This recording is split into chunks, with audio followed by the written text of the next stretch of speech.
Herkese merhaba, kanalıma hoş geldiniz. Bu videomda sizlere ahşap burslu raf iple örüp hazırladığım çok güzel bir çanta tarifi paylaşacağım. Böyle bakın, 2 taneyi bir günde dahi rahatlıkla örüp hazırlayabilirsiniz. İnanılmaz pratik bir yapımı var. Ben bu tarz aksesuarları sadece düz sık iğne modelinde çok yakıştırıyorum. Çok tarz duruyor. Bazen böyle sadelikler de çok güzel oluyor. Ama sizler istediğiniz farklı modeli uygulayabilirsiniz. Düz dikdörtgen bir taban hazırlayacağız bursumuza göre.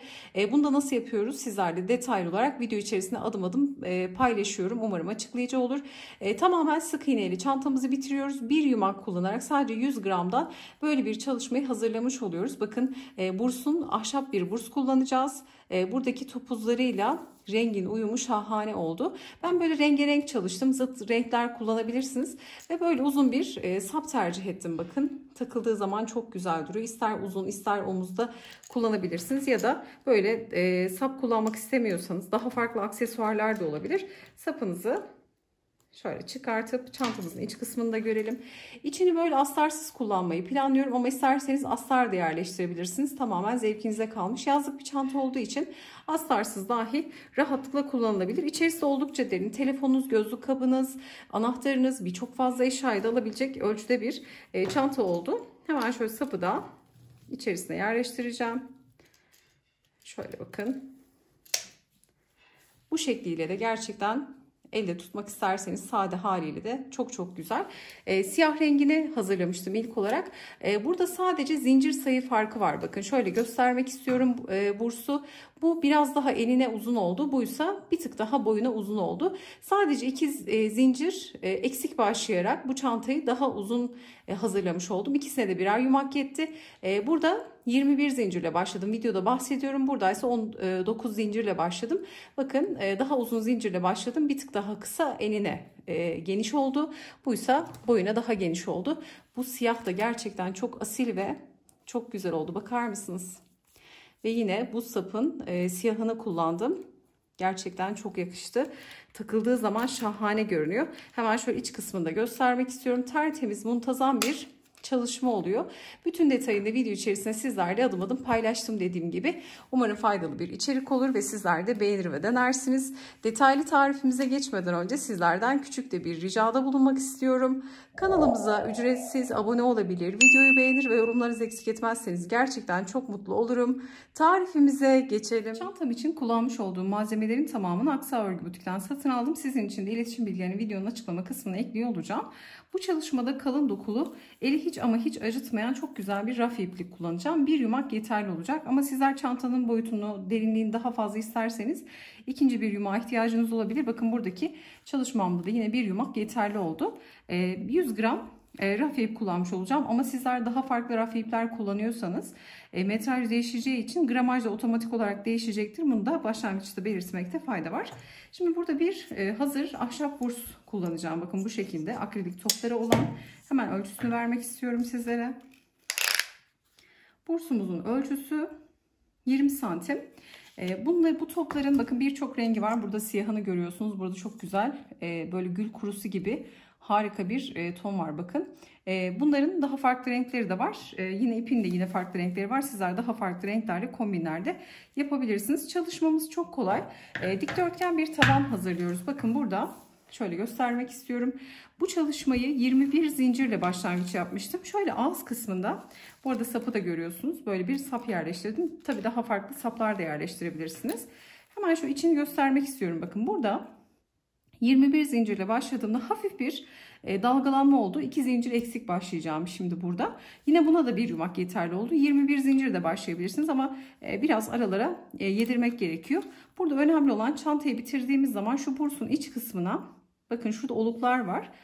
Bu olukları çantaya yerleştirdiğimiz zaman çok fazla çantamız artmamalı ya da dar gelmemeli. İçine oturacak şekilde ölçüyü ayarlamak gerekiyor. Şimdi ben size ayarladığım sayıları da şimdi adım adım paylaşıyor olacağım. Hemen şöyle ipimizi açalım.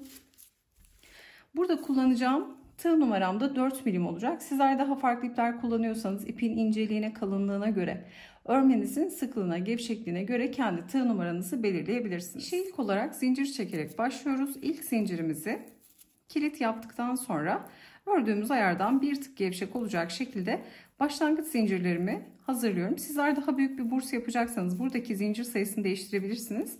Belli bir sayıda olmak zorunda değil, yapacağınız ölçüye göre istediğiniz sayıda zincirlerinizi çekebilirsiniz. Örneğin ipiniz incedir, daha fazla zincir sayısı gerekebilir. İpiniz kullandığım ipten daha kalınsa daha az zincirle de başlayabilirsiniz. Şimdi toplamda 21 tane zincirimi bakın bu çanta için çekmiştim. Şimdi burada 2 zincir eksik yapacağım. Bir tık daha toplamak için ağzına. Şimdi bu siyah çantada 21 zincirle başladım. Şimdi buradaysa 19 zincir çekerek hemen geliyorum. Toplamda 19 tane zincirimi çektim. Şimdi zincirin düz kısmını değil, ters kısmını çevireceğiz. Şu arkada bulunan kesik çizgileri kullanacağız bakın. Tek duran çizgilere batacağız. Tam tur çevirdiğiniz zaman 2 çizgi tığın diğer tarafında kalıyor. Tek çizgi de tığın üzerinde kalıyor. Şimdi son çektiğimiz 19. zinciri bırakıp diğer zincirin içerisine batıyorum. İlmek çıkartıyorum. Çıkartırken de bir miktar şöyle ilmeğimi uzatıyorum. Bakın ki rafyanın dokusu daha belirgin olsun. Bu arada elim gevşektir. Benim için 4 milim yeterli ama eliniz sıkıysa mutlaka büyük numaralı tığlar tercih etmenizi tavsiye ederim. Çünkü bu tarz kağıt iplerde, rafyalarda çok sıkı ördüğünüz zaman hem eliniz acır hem de örgü güzel bir görüntüde olmaz. Mutlaka böyle bir tık gevşek olacak şekilde çalışmanızı tavsiye ederim. Şimdi ilmek çıkarttım. Tığıma doluyorum. 2 ilmeğin içerisinden geçirerek sık iğnemi ördüm. Şimdi aynı boşluğa bakın. Aynı boşluğa geliyorum. İkinci kez batıp ilmek çıkarttım. Sık iğne. 2 tane sık iğne ile başladım ilk zincirin içerisine. Şimdi bir diğer zincire batıyorum. Arka kesik çizgisine. Yine ilmeğimi uzattım. Sık iğne.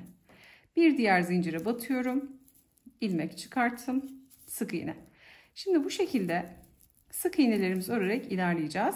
Bu aşamada yeni başlayanlar için çok hızlı ördüğümü düşünüyorsanız videoyu yavaşlatabilirsiniz ya da tam tersi hızlandırarak da seyredebilirsiniz. Şimdi başlarken 2 sık iğne ile başladık. Diğerlerini birer tane örerek son zincire kadar geliyor. Son zincirin olduğu noktaya geldik. Son zincire 3 tane sık iğne öreceğiz. Bakın hemen son zincire batıyorum. Birinci sık iğnem.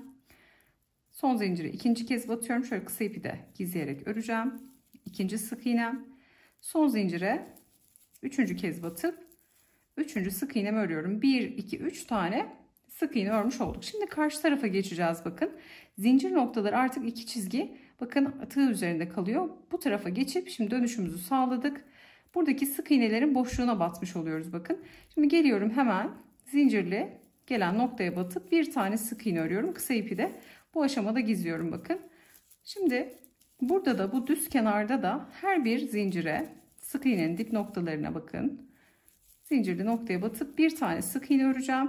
Ta ki 2 tane ördüğümüz son sık iğne noktasına kadar. Sıramızın sonuna yaklaştık. Bakın buradaki tek duran hemen sık iğnenin dibine batıp yani son zincirli nokta bakın. Ve burada en son ördüğümüz 2 tane sık iğnenin zincirli noktası. Şimdi bu noktaya geliyorum. 3. sık iğneyi örüyorum. Başlarken 2 tane örmüştük. Bitirirken de bir tane sık iğne örüyorum. 1, 2, bitirirken de ördüğüm sık iğne ile beraber 3 tane sık iğne olmuş oluyor. Şimdi bu sık iğnenin gövdesine spiral öreceğimiz için şöyle bir çengelli iğne takacağım. Son ördüğüm sık iğne, hatta şöyle tepesine takalım. Bakın. Hemen şöyle tepe noktasına çengelli iğnemi takıyorum. Son ördüğüm sık iğne, sıra bitti. Şimdi artık yeni sıraya geçiyorum. Burada gelen ilk sık iğnenin tepesine bir tane sık iğne örüyorum. İkinci sık iğneye bakın aynı delikteki sık iğne ikincisine 3 tane sık iğne örüyorum. 1, 2, aynı boşluğa 3. Bakın köşenin birincisini oluşturduk. Şimdi diğerlerine birer tane batarak ilerleyeceğim. 3 tane sık iğne ördükten sonra diğerlerine birer tane bakın tepelerine batıyorum. İlmeğimi uzatıp sık iğne. Şimdi bu şekilde üçlü olan sık iğne noktasına kadar geliyorum. Bakın buradaki son zinciri ördüğümüz 1, 2, 3 tane sık iğne var aynı zincirin içindeki. Şimdi bunlara batış yapacağız. Şöyle üçlünün ilk sık iğnesinin tepesine batıyorum. 3 tane sık iğne örüyorum. 1, aynı boşluğa 2, aynı boşluğa 3. 3 tane sık iğnemi ördüm. İkincisine bir tane sık iğne örüyorum. Üçüncüsüne 3 tane sık iğne öreceğiz. Hemen yapalım. 1, aynı boşluğa 2, aynı boşluğa 3. Şimdi bakın köşeler üçlü artışlardan oluşacak. 2 tane üçlü yaptık. Ortada bir tane sık iğnemiz var. Şimdi devam ediyorum. Diğer gelen sık iğnelere birer tane sık iğne örerek ilerleyeceğiz. Her birine bir tane sık iğne örelim. Ta ki çengelli iğnenin olduğu noktaya kadar. Sıramızın sonundayız. Çengelli iğnenin olduğu noktaya geldik. Bu son ördüğümüz sık iğneydi. Şimdi bakın son ördüğümüz sık iğneden çengelli iğnemi çıkarttım. Şimdi bu son sık iğneye 3 tane sık iğne öreceğiz. 1, aynı boşluğa 2 ve 3. Üçüncüye hemen üçüncü son sık iğne artık burada. Buraya da çengelli iğnemi takıyorum. Şimdi şöyle baktığımız zaman sıraya köşelerde 3 tane sık iğne, arada bir sık iğne, burada da yine köşede 2 tane üçlü sık iğne, ortasında bir tane tek duran sık iğne var. Birbirinin yansıması olmak zorunda. Şimdi dikdörtgen tabanda 4 tane artış yerimiz var bakın. 4 tane üçlü grup var. Şimdi bu üçlü sık iğnenin her defasında ikincisine 3 tane sık iğne örerek 4 köşede de hep aynı artışı yapmış olacağız. Şimdi sıra eşitlendi. Spiral ördüğümüz için herhangi bir kaydırma, birleştirme yok bakın. Hemen ilk ördüğümüz tek sık iğne görüyorsunuz burada. Şimdi hemen bu tek ördüğümüz sık iğnenin direkt tepesine geliyorum. Bir tane sık iğne. Şimdi üçlü sık iğne beni karşılıyor. Ne yapacağım? Her defasında üçlüleri gördüğüm zaman üçlünün ikincisine, buradakine 3 tane sık iğne öreceğim. Diğer yerler birer tane olacak. Şimdi üçlünün ilk sık iğnesine bir tane sık iğne, üçlünün ikinci sık iğnesine geldim. Hemen 3 tane sık iğne örüyorum. 1, aynı boşluğa 2, aynı boşluğa 3. sık iğnem. Bakın bitiş ve başlangıcım da burası. Şimdi diğerlerine birer tane örerek ilerliyorum. Diğerlerine birer tane batacağım. Tekrar şurada dönüşü bir kez daha tekrar etmek istiyorum. Buradaki köşe üçlü sık iğnenin olduğu noktaya geldik bakın. Her birine bir tane battık. Üçlü sık iğnenin olduğu noktadayız. Üçlünün ilkine bir tane sık iğne, ikincisine 3 tane. 1, aynı boşluğa 2, aynı boşluğa 3. Diğerine bir tane. Ortada tek duran bir sık iğnem vardı. Bunun da tepesine bir tane sık iğne. Şimdi tekrar beni üçlü karşılıyor. Üçlünün ilkine bir tane. İkincisine 3 tane. 1, 2, 3. Diğerlerine birer tane örerek sıra sonuna kadar gelmiş olacağız. Şimdi bakın köşe üçlülerin olduğu noktayı net görüyorsunuz. Aradaki sık iğne 1'de 3'e çıktı. Bir sonraki sıra 5'e çıkacak. Her sırada ikişer ikişer bu tek olan sık iğne sayısı ikişer ikişer de artmış olacak. İki üçlü arasında. Bakın burayı da takip edebilirsiniz. Ama dediğim gibi 4 noktada artış var bu şekilde. Şimdi istiyorum ki son noktaya gelip bir kez daha bitiş ve başlangıcı tekrar edelim. Bakın son köşe üçlüye geldik. Üçlünün ilk sık iğnesine bir tane sık iğne. İkincisine 3 tane batıyorum. 1, 2, 3. Üçüncü olan son sık iğne olan noktadan çengelli iğnemi çıkarttım. Buna da bir tane sık iğne örüyorum. Bu sık iğnenin bakın artık tepelerine takmayalım. Şöyle gövdesine takalım. Gövdesine taktığımız zaman sık iğneyi daha rahat takip etmiş olacağız. Şimdi bakın bu başladığımız 2 sık iğne vardı. Bitirirken de bir tane ördük. Aradaki tek olan sık iğne sayısı 3'e çıkmış oldu bu şekilde. Şimdi yeni sıraya geçiyorum. Hemen gelen ilk sık iğneye batıp sık iğne, bir sonrakine tekrar sık iğne. Üçlüyü gördüğüm zaman ilkine bir tane, ikincisine 3 tane örüyorum. 1, 2, 3. Diğerlerine birer tane örerek devam ediyorum. Şöyle bir miktar öreyim görünsün.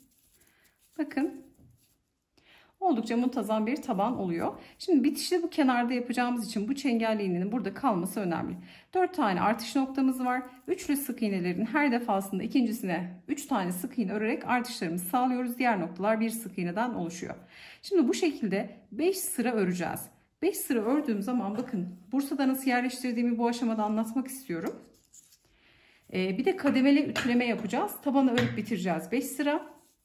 Sonra ütüleme yapacağız. Tabanı ütüledikten sonra gövdeyi yani çantamızın çukur haline örmeye geçeceğiz. Çantayı derinleştirdikten sonra da ikinci ütülemeyi yapmış olacağız. Şimdi burada sizler daha farklı burçlar kullanıyor olabilirsiniz. Daha küçük ölçüde ya da daha büyük ölçüde. Ne yapacaksınız? Burada tabanı bitirdiğiniz zaman şu tabanın ölçüsü bursun ağız kısmını dolduracak ölçüde olmalı.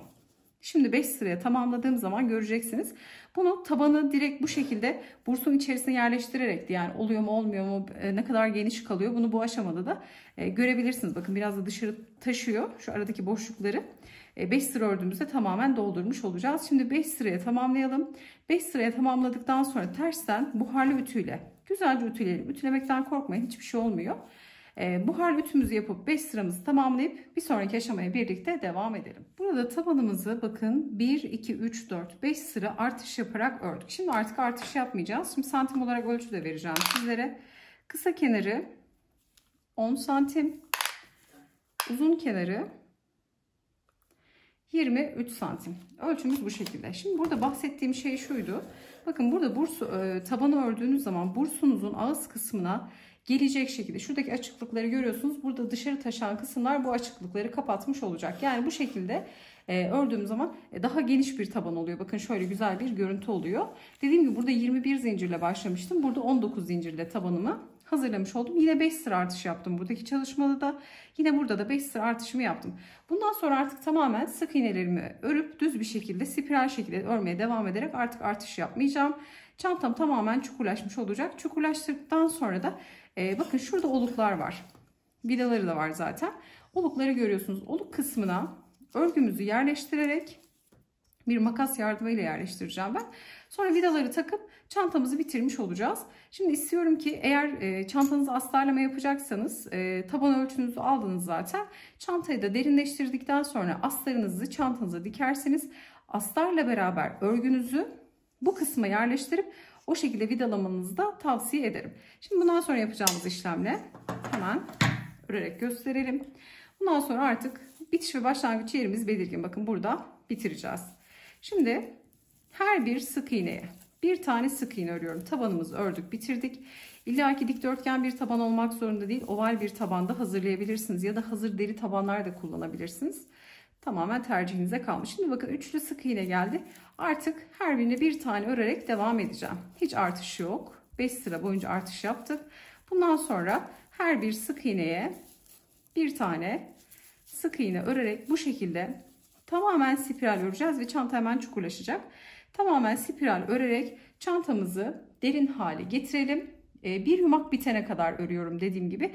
Şimdi santim olarak ölçü de vereceğim sizlere. Şimdi çantamız ip bitene kadar örelim. Hemen ölçümüzü verip bursumuza yerleştirmeye geçelim. Bakın size tarif etmiş olduğum gibi ipim bitene kadar ördüm. Şimdi şurada ipim çok az kaldı bakın. Bitiş noktam burası. Şimdi bir miktar daha ipim olsaydı olurdu ama zaten bursun içine gireceği için ipi hiç kesip yani bir sıra neredeyse sökmem lazımdı. O yüzden sökmedim. Şimdi burada ne yapacağım? İsterseniz tabii sizler çengelli iğneyi takip ettiğiniz zaman sık iğneyi buluyorsunuz. Şurada bitiş yaparsınız. Burada yapacağım işlemi burada yapmış olursunuz. Ama ben dediğim gibi bursun içine gireceği için şuradaki bir miktar eksik sık iğne problem olmayacak. Şimdi son sık iğneyi ördükten sonra direk ilmeğimden çıkartıyorum. Sonra hemen sıradaki gelen sık iğneyi şöyle tepesinden geçiriyorum. Burası bursun içinde kalacağı için şöyle ipi hemen tepelerden geçirerek yediriyorum. Bu aşamada hemen kaç santim ve kaç sıra ördüğümü de söyleyeceğim. Ördükten sonra örgümüz bittikten sonra buharlı ütüyle güzelce ütüledim bakın. İç kısmından şöyle güzelce buharlı ütü verdim. Şimdi burada şuradan söyleyecek olursam 5 sıra artırarak ördük. 2, 4, 6, 8, 10, 12, 14, 16 sırada tamamen düz bir şekilde örmüş olduk. Şimdi şu artış noktasından köşeden çantamızın derinliğini söyleyeceğim. 15 santim çantamızın derinliği. Şimdi bursa geçireceğiz. Şöyle bursumu açıyorum. Bakın. Burada önemli olan bursu yerleştirirken şu dikdörtgen kenarın kısa kenarının tam ortasına şu vidalı kısmın gelmesi gerekiyor. Eğer bunu getiremezsek hatta hemen ilk olarak bunu sabitleyeceğim. Bakın şöyle kısa kenarına hemen şöyle kontrol edeceğim. Kısa kenarın ilk olarak burayı sabitleyeceğim. Hemen vidaları da şöyle yanıma alacağım. Bakın burada benim vidalarım var. Bunlar zaten bursla beraber size geliyor. Şöyle tekrar kontrol ediyorum. Tam kısa kenarın ortasına gelecek şekilde bursu ayarladım. Şimdi burada örgüyü şöyle bir makas yardımıyla tığla da yerleştirebilirsiniz. Hemen şu kısma bakın tığ ile makasla örgümü yerleştiriyorum. Şu oluklu kısımlara Şöyle birazcık da ittirelim. Burada eğer astar dikecekseniz, astarlama yapacaksınız. Bu aşamada astarı örgünüze dikin. Astarla beraber örgüyü, ikisini birlikte buraya yerleştirmeniz gerekiyor. Şimdi şöyle güzelce ittirdim bakın. İttirdikten sonra hemen vidamı alıyorum. Vidayı yerleştirip tornavidayla şöyle bakın, bir yıldız tornavidayla hemen bunu sabitleyeceğim. Tekrar şöyle tutturalım. Çok çok kolay. Montajında da hiçbir zorluk yok. Bu vida örgüye değmiş olacak bakın. Örgüye değerek bakın sadece vidayı çok kolaylıkla bir tornavida yardımıyla sabitliyorum. Şöyle tamamen içine gömülecek şekilde bakın sabitledim. Şimdi öncelikle dediğim gibi şu kenar kısımlarını, şimdi bu tarafı da aynı şekilde yerleştireceğim. Akılda hiç soru kalmasın diye bu kısımları gösteriyorum. Şimdi örgü tamamen bursa yerleşmiş olacak bakın. Şöyle güzelce yerleştirelim. Şimdi buradaki vidayı da takacağım ki bu köşeler önemli. Bu köşeyi yerleştirdikten sonra diğer kısımları rahatlıkla yedirmiş olacağız. Önemli olan şu kısa kenarlara, tam orta kısmına o vidalık kısmın denk gelmesi. Hafif bir santim böyle eğik olsa o kadar çirkin bir görüntü oluyor ki çok bozuk bir görüntü ortaya çıkıyor. O yüzden sizlere tavsiyem öncelikle vidanın olduğu noktayı düzgün bir şekilde yerleştirmeniz. Bakın çok pratik bir şekilde hemen vidayı şöyle bir tık daha sıkacağım. Evet. Şimdi bu tarafa geçiyorum. Bakın örgü burada bitti. Hiç problem değil. Şimdi diğer kısa kenara da aynı şekilde şöyle tutacağım. Vidalı kısmı düzgün bir şekilde hemen şöyle kontrol ederek, mutlaka güzelce kontrol edelim. Dediğim gibi hafif bir yamukluk bile çantayı çok çirkin gösterebiliyor. Şimdi burayı da tuttum. Hemen burada da aynı işlemi tekrar ediyorum.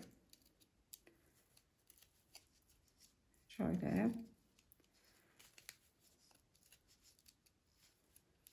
ittiriyorum. Güzelce sonuna kadar ittirelim. Sonra vidamı alıyorum. Burayı da aynı şekilde sabitliyorum. Bundan sonra zaten elinizin altında olduğu zaman böyle bir çalışma çok rahatlıkla yerleştireceksinizdir. Aksa Örgü Butik çanta astarlama işi de yapıyor. Örneğin astarlamaya gönderdiniz. Onlar bu vidalama işlemlerini de sizin için yapıyorlar. Eğer çantayı astarlatacaksanız. Şimdi aynı şekilde diğer tarafı da yerleştireceğim. Bakın oluklardan ince bir uçlu makas yardımıyla örgümü içine koyuyorum. Şimdi burayı da sabitleyeceğim. Sonra kalıyor burası bakın. Burayı ne yapacağım? Şimdi güzelce dengeli bir şekilde burayı yerleştireceğim. Köşeden sonra tek tek her birine vidalayarak çantayı bursa sabitlemiş olacağım. Şöyle göstermek adına bu zaten içeri girecek. Sıfıra sıfır yapmayın çünkü şu kısımda da bakın örgü hani böyle dalgalıymış gibi duruyor ama içeri örgüyü oldukça fazla alıyor. Bakın bu kısmı da hiç kesmeden sizlere göstermiş oldum. Takılanlar varsa bu aşamada umarım açıklayıcı olmuştur. Güzelce bakın yerleştirdiğimizde köşeli olduğu için oradaki dalgalanma tamamen gitmiş oluyor. Şimdi burada da aynı işlem olacak. Şimdi bu tarafı da tekrar tarif etmiş olduğum gibi güzelce olukların olduğu kısmı örgümüzü yerleştireceğiz. Yerleştirdikten sonra buradaki gibi vidalarımızı takıp çantamızı bitirmiş olacağız. Bakın çantanın da bitmiş halini göstereceğim. Buradaki zincir eksik başladım. 19 zincirle başladım. Burada 21 zincirle başladım. Bu çantam biraz daha yüksek oldu. Bu biraz daha bakın kısa oldu. Bu eline uzun oldu. Bu da boyuna bir tık uzun oldu. Bu şekilde değişiklikler de yapabilirsiniz. Bu da yine ölçü olarak bakın sıkıntı olmadı. Şöyle göstermek istiyorum. İçerisine güzelce yerleşti. Yerleştirmede herhangi bir problem yok. Hafif bir dalga bile olsa bursun içi çok güzel örgüyü topluyor. Şimdi buradaki çantamızı da bitirelim. Bitmiş halinde ben sizlerle hızlı bir şekilde paylaşalım. Çantamı bakın sizlere tarif etmiş olduğum gibi tamamladım. Gerçekten çok güzel bir çalışma oldu. Çok pratik. Bir günde birden fazla örüp hazırlayabilirsiniz. Bakın iç kısmında bu şekilde görünüyor. Şimdi şu kısımlara ben dediğim gibi sap takıyorum. Deri bir sap. Ama daha farklı saplar da takabilirsiniz. Bu saplar da gerçekten çok güzel. Bakın şöyle göstermek istiyorum. Burada yaylı noktası var.